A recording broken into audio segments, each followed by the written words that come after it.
You might think that my month 2 blocks are done, but I made a pretty major mistake. Can you spot it?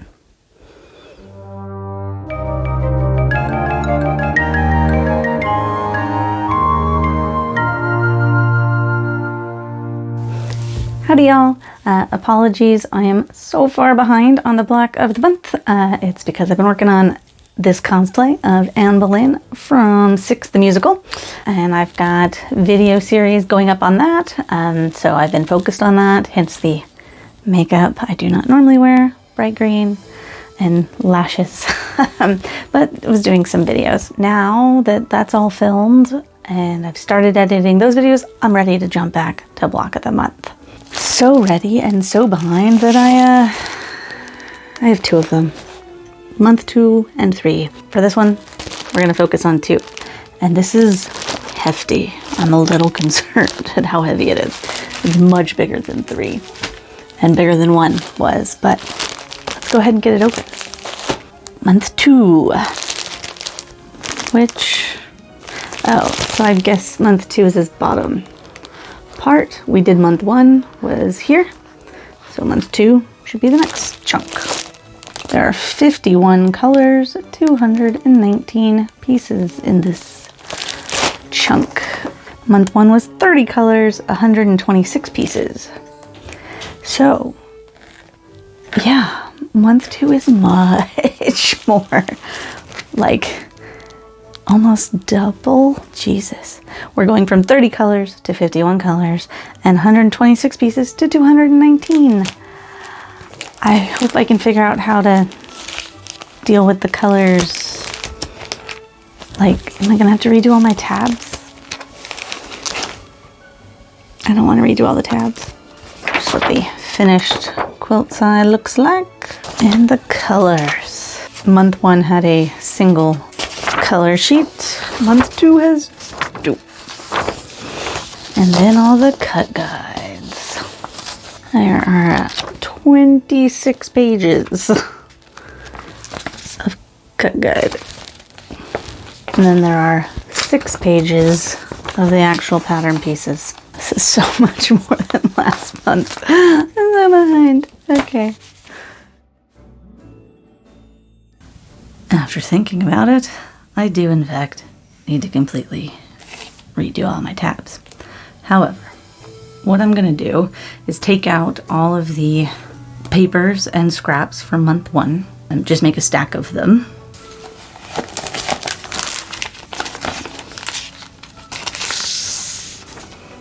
Up front stuff to the side. So like this piece, I imagine I can use this brick instead of the full new square. So I'm going to put these in with their ones, assuming they all have one that matches. Otherwise, I don't know what I'll do. We'll get to that if we get to that. So let's go ahead and keep everything the same direction. So yeah, I've got 26 pages versus 15 pages, so I'm definitely going to need to use my additional protectors.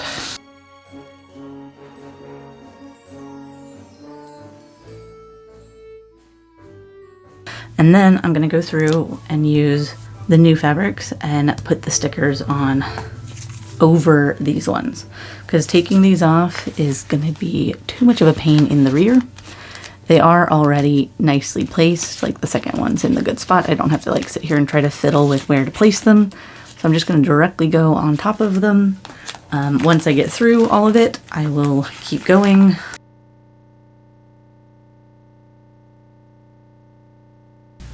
Alright, it has happened. I have reached the first one from month 1 that is not in month 2 frame. So that needs a label and to go somewhere else. So I need to label my cream piece here. So this is cream, which is CZ. Just wrote it on a piece of paper, and I'm gonna tape it and hope it stays, because I don't want to put a pin in it, because I'm gonna stick it inside one of these protectors. So here's hoping that that's enough. I think I'll just put it back into the first available empty protector. and save it for later. Who knows, maybe it'll come up in 3 or one of the later ones. I don't know if that's a reasonable thought or not. Back to it. So that's a month 1. Month 2 is in for that page. This one is Goldfish. So we got Gotham Gray and Goldfish, which I didn't have in a previous. There it is, Goldfish. Yeah. So I'm just taking these sticker off and covering the previous ones. And Gotham Gray also goes on this page. And slide them in.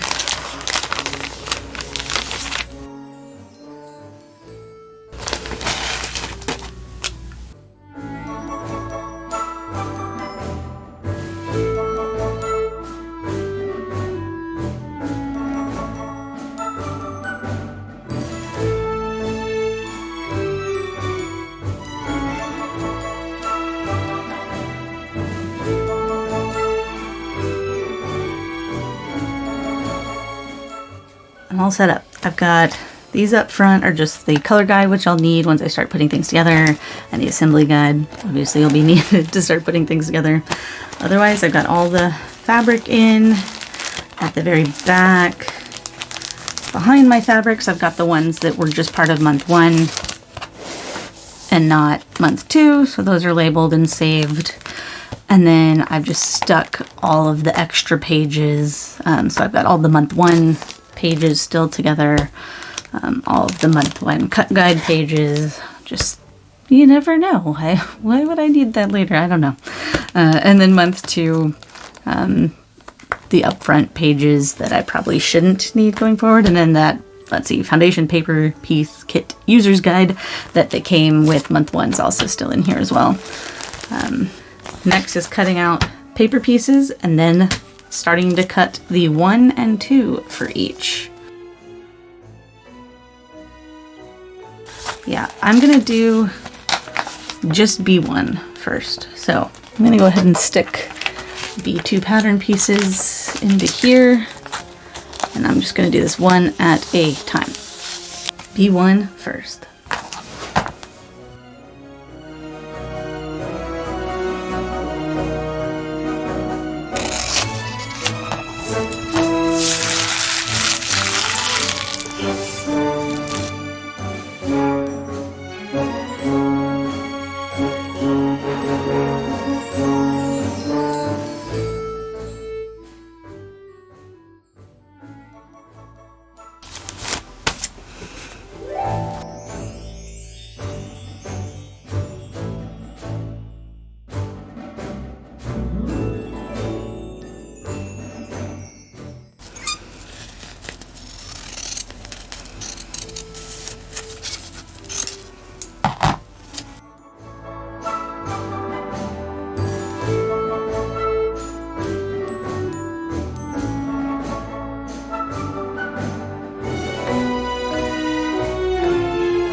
One eternity later.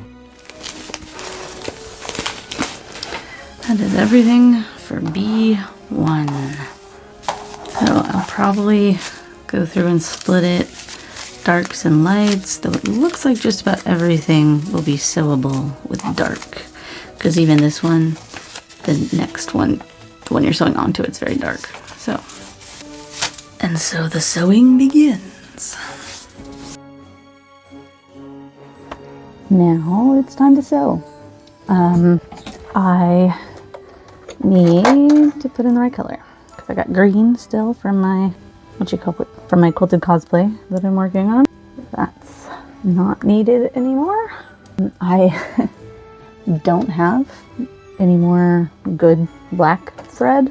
That's the extent of my black since Joann's closed. So that's great. But don't panic, figure something out. Well, Joann's technically hasn't closed yet. They've got like 3 days left, but they haven't had black thread in a while. I've got white, that's not really helpful. I've got quilting and piecing. Let's see, I suppose while I'm chatting, I could at least bring this up to more chatty levels. I don't know, this is cotton. This, I think, is cotton? Yeah. Well, it's a 60/40. This one is, what are you? You're polyester. What's your weight? It looks pretty fine. That could work. I think I'd bought this one originally planning to use it for quilting this piece rather than piecing this piece. And then I need to go shopping for more black because this is all I have. It's not very much, clearly. But technically these seams are all itty bitty, so who knows, maybe I will get a lot done with it.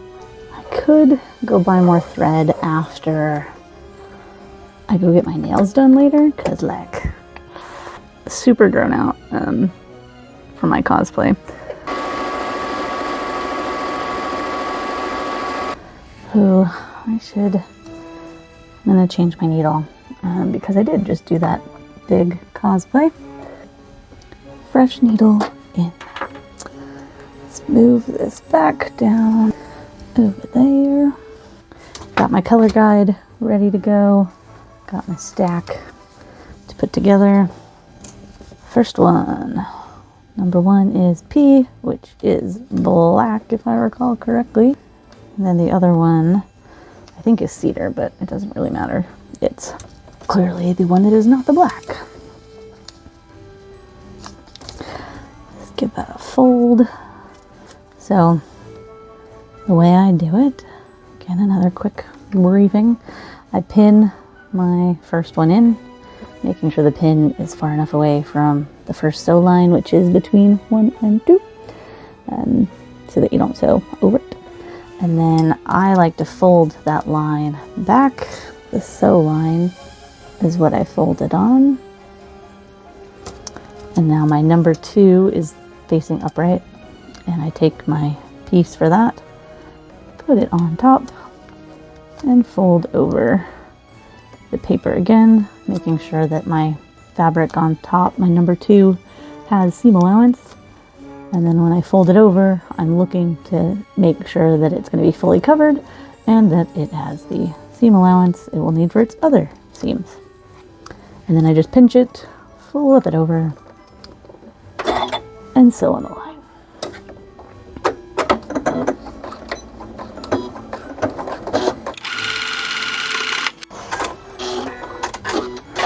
Take my pin out, realize I don't have my pin cushion, go get my pin cushion. One's done. And away we go.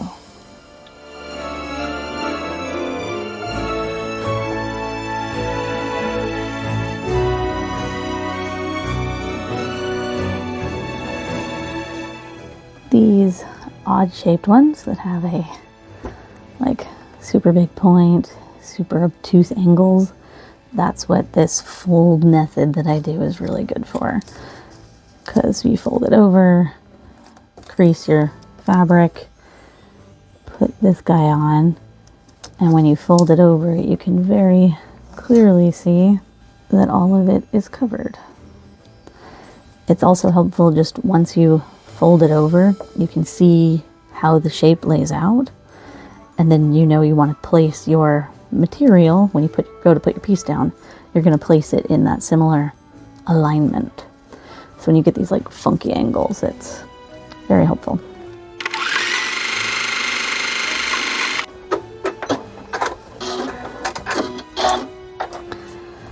Over to the cutting and ironing table.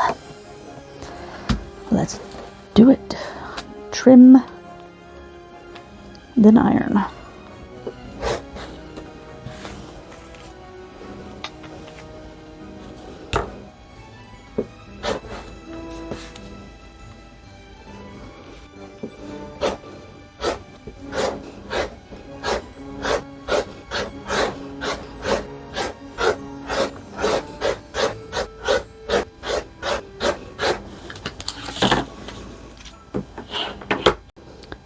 do, do, do, do, do.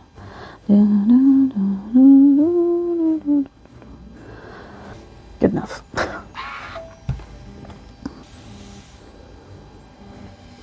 My current obsession of project thoughts. Do you have those where you just like can't stop thinking about a project?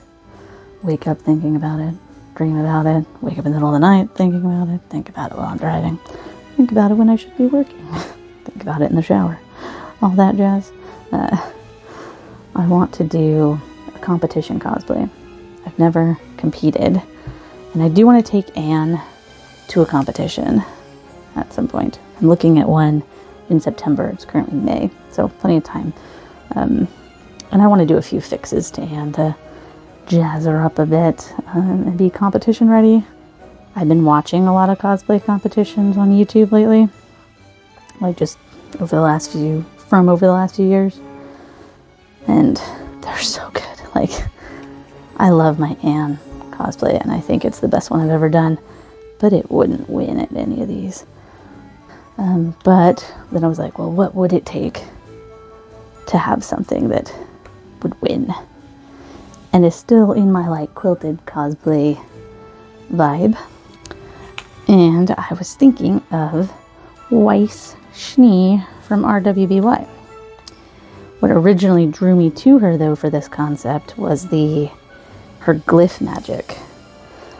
Like, she uses glyphs and they could very easily be a quilt. And I was like, how cool would it be to make a quilt that pops out of her sword and does the glyph? Even as an engineer, I don't think I could finagle that in any reasonable manner without the sword being a 2-inch PVC pipe, which is not very flattering for a little rapier style sword. Also, just doing like her skirt as quilted. I was thinking like English paper piece and do like diamonds up the skirt and do ombre with various fabrics. Do like your own hand lace for the bottom. Do the sword, make the sword light up. I'd have to do wigs, which I've never done before. The bolero would be reverse applique to get the Schnee logo on the back and on the cuffs. And then do like, again, ombre up the sleeves with various quilted patterns and whatnot. So I think that could be a really cool one. And it's probably going to be my next project because I can't stop thinking about it. Already planning it. You might start seeing bits on that in the near-ish future. But first, vlog of the month. I got word that month 4 is on the way already. I'm still on month 2. I haven't opened 3 and 4 has already been shipped.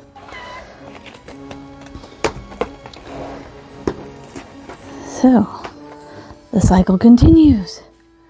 Sew, trim, iron, cut, sew, trim, iron, cut, sew, trim, iron, cut.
Well, month 2 took a while, but they're finally done. Mostly. Did you spot the error? We'll get to that. So, let's look at issues I had. Throughout the process, I didn't think I had any issues with B1. This one, everything was going really great until I realized, I guess it was through numbers 5 through 7, so any of the pieces that have more than five or more pieces on them, I was using a long stitch length. I just totally forgot and was using pretty long stitches for a good chunk of that, so that's not great. I realized, like, as I was on the last centimeter of the last piece of the B1 pieces, and then once I started B2, I did it again. So the beginning of B2 also has a few long stitch lengths in there that are not great. I started with B1 as my first block when cutting out and putting together. Once I looked at the pieces more closely, I probably should have started with B2. While it didn't have any of the like big chunks that B1 had, it ultimately had bigger pieces throughout.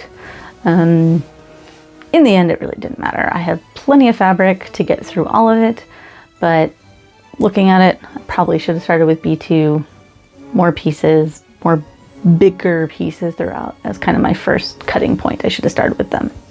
When it comes to cutting out the 1s and 2s, so when you have 2 pieces of fabric still and you're going to the sewing machine, for the grays in here, that was really difficult. There were times I had to get up and go back to my book and actually go to the fabric itself to verify the color using the little fabric swatch sheets, color guide sheets. Wasn't enough to be able to tell which was which. I had to go to the actual fabric, and even sometimes the exact cut corners and like this piece of fabric must have come from this piece because it fits the cut out, to make sure I was using the right grays in the right spot. There were 2 pieces that I thought should not have been 2 pieces on B1. O and P get sewn together, just like that. It doesn't make any sense. These should have been 1 piece. They're already so freaking tiny. That needs to be fixed, because these are such a pain to sew together when they're this tiny. That's kind of the only error I found in the pattern itself that I felt like could have been a lot easier. A lot easier. It could have made one seam a little bit less difficult. Be honest, down in the comments, who spotted the error before I talk about it. And the moment you've all been waiting for, the error that I didn't spot until I was sitting at dinner tonight, talking to my husband about what I was gonna discuss in my final bits and looking at pictures, and I went, that doesn't look right. So, can you spot the error? I'll give you a hint. It's in B1 and it's in the center of the wheel. Yeah, that's pink, not gray, or it's a pinkish gray. It's a problem is what it is. And I realized immediately exactly what the problem was. And it comes from a specific page. Can you tell? I was supposed to take this one and I took this one. I don't know how I'm gonna fix it. Stick around, watch another video. I'm sure at some point I will come up with a fix and let y'all know how I fix it. Month 2 is done. Like and subscribe, and I'll see you next time with further months and hopefully a fix for block B1.